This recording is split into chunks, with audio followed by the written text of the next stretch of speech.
That time I had to SSH into a Roomba to fix a VPN issue, by user votekick. It's been a while since I posted a story, but this one came up in conversation the other day and I figured it was worth sharing. Back during COVID, when everyone was working remotely, I had an issue escalated to me from our help desk. They'd already gone through the usual steps, repairing the connection, reinstalling the client, testing other credentials, but nothing worked. The user would hit connect, enter their password, and the moment it connected, it would immediately disconnect. Now, I've learned not to blindly trust. I already tried that because I've been burned before when someone skipped the less obvious step. So, I started checking things myself. Some background: a few of our older clients had set up their own networks before we came on board. Normally, when we take over, we standardize things, readdress the network, VLAN off cameras and guest Wi-Fi, that sort of thing. But this particular client never went through that process. Their office at the time was literally just a converted residential house, with desks in every room. That meant their office network was still on 192.168.1.x, the same subnet as the user's home network. I ran an IP scan and noticed a device on 192.168.1.254, which happened to be the same address as their office firewall. So the moment the VPN connected, traffic defaulted to the local device instead of tunneling through, and the connection dropped. The device didn't have a web interface, and a MAC lookup just came back as some generic manufacturer. But it did respond on Telnet and SSH. After some questioning, we figured out what it was: their robot vacuum cleaner that the user's husband had set up. Apparently, you're only supposed to manage it through the app, which explained the lack of a web interface. I ended up finding default credentials online, SSHing into the thing, and readdressing it to resolve the issue. To this day, I still enjoy watching people's expressions when I ask, "Did I ever tell you about the time I had to SSH into a Roomba to fix a VPN issue?" TLDR. When you onboard a client, push harder to change their office network so it's not sitting on the default subnet. For the sake of clarification, it wasn't a Roomba but some other branded robot vacuum cleaner. A detail that felt overall unnecessary, but one or two people seemed hung up on. Few people asked why not readdress the firewall. Well, yes, that's the ideal scenario, but to change the IP address of the office firewall in the middle of the day to fix a conflict caused by the user's home network seemed unnecessary. A change like that during business hours without notice wasn't going to happen. Client refuses to listen and puts ticket in perpetual limbo, by user Rain Eldritch Writer.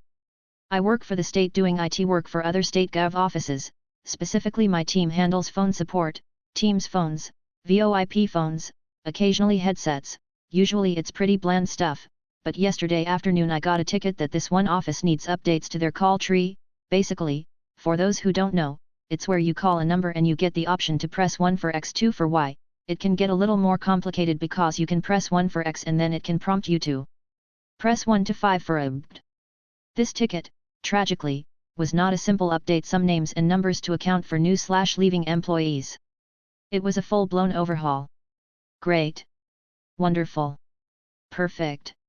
I did the parts I am able to do, update names, remove/add blind transfers, etc., but there were 3 sections I can't do where the gal wanted specific blind transfer lines rebuilt into miniature call trees. That is done by Highpoint.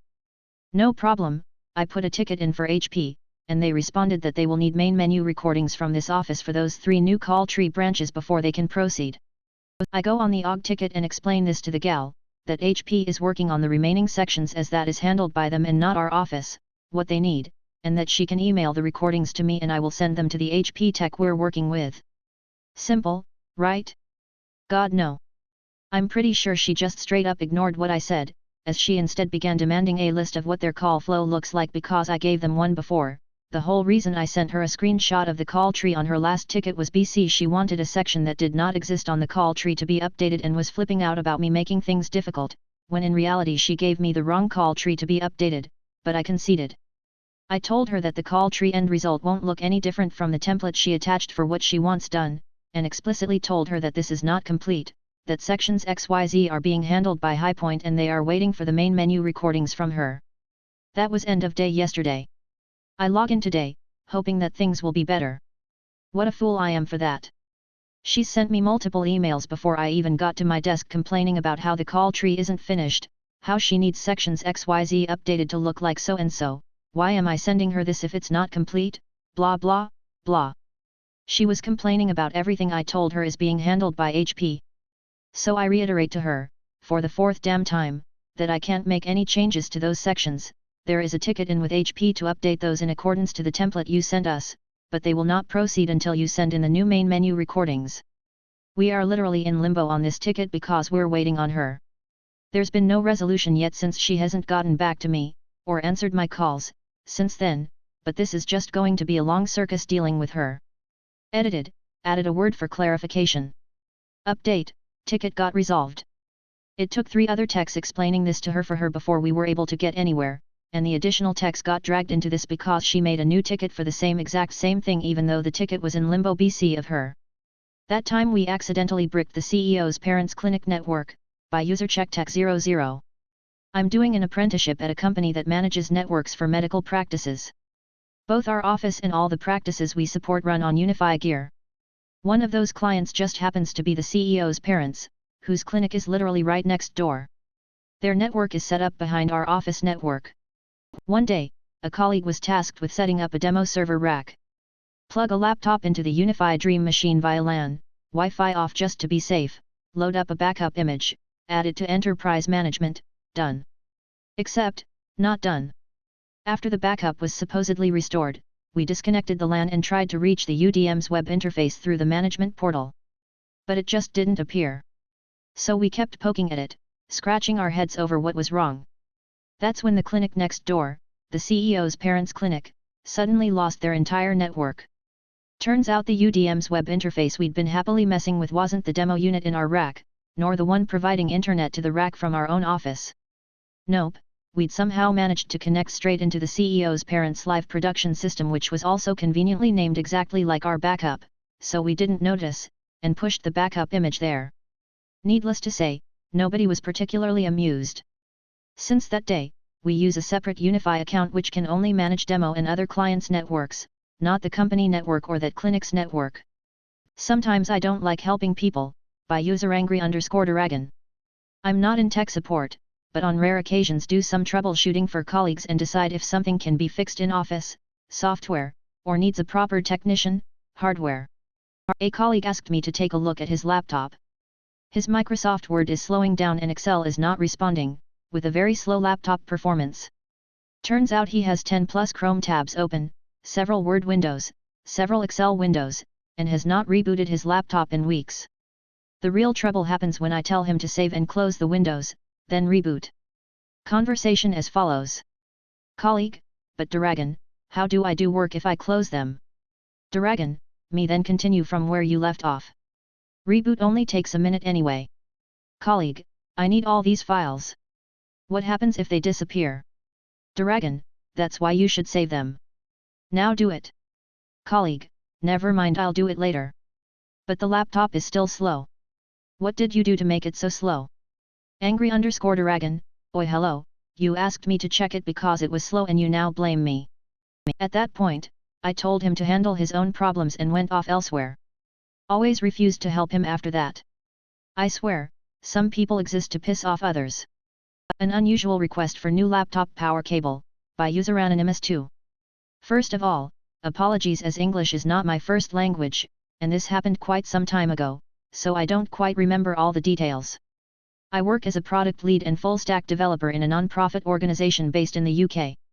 The headcount of the entire IT department, including myself, is 15 people, compared to over 300 employees worldwide. Sometimes, people ask me about all sorts of IT support requests, which I am more than happy to help with if I have the time. One sunny afternoon during lunchtime, I was approached by a colleague who had just returned from a trip to France. Let's call her Jane. Jane, hi, Anno. Do you have a spare power cable for my laptop? I desperately need one right now. Me, yeah, you can submit an IT ticket request, and someone will be able to help you with that. Did you lose your power cable? Jane, well, no. I was back in France to spend time with my father at his house. I realized that the EU plug does not match the UK power cable, so I asked my dad for help. Me, okay. So you forgot to bring it back with you? Jane, well, no. My father loves to tinker with electrical stuff, so he cut the power cable head from my laptop's power cable and replaced it with the EU head. But now I am back in the UK and I don't know how to change it back to the UK head. Me. One moment please. As I immediately run to ask one of my colleagues who's in the IT support team to come and hear this amazing story himself. Colleague, so you will need to file an IT support ticket for a replacement cable, as that specific hardware is now deemed damaged and unusable, and we need to contact our supplier about this. Also, you know that counts as destruction of company property, right? You could have just bought a travel adapter, and this issue wouldn't have happened in the first place. Jane, I don't know what's the matter with this. My dad is quite good at electrical stuff, so I don't know what the big deal is about this. But I will submit a ticket for a replacement cable. Thanks. To this day, Jane still does not think that she did anything wrong, and we are just making things difficult for her. I think she still hates me. TLDR, user destroyed company property, thinks she did nothing wrong, and moans about IT being difficult to her.